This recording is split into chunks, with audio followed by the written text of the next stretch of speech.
I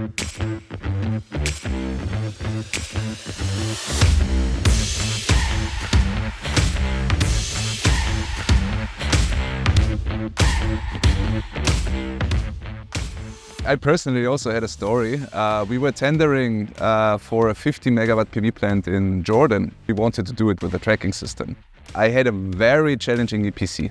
So the head of purchasing was always like, hey, you gotta be the cheapest one. Hey, the competition is a cent cheaper. Here they are a cent cheaper. Here they are a cent cheaper. And I always wondered why this can happen. And I was really like in the last steps. So we were maybe in the last three suppliers that were still in the game.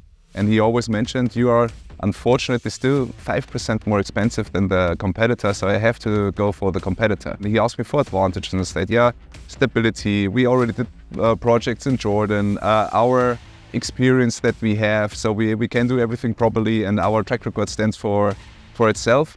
But he was only assessing on a price level. Then they went for the competitor actually in Jordan for 50 megawatt, which is a big one. Then after approximately half a year, the PV plant was completely destroyed by a wind incident. That led actually to the insolvency of the EPC. And that's just one example of not selecting a supplier by maybe price only.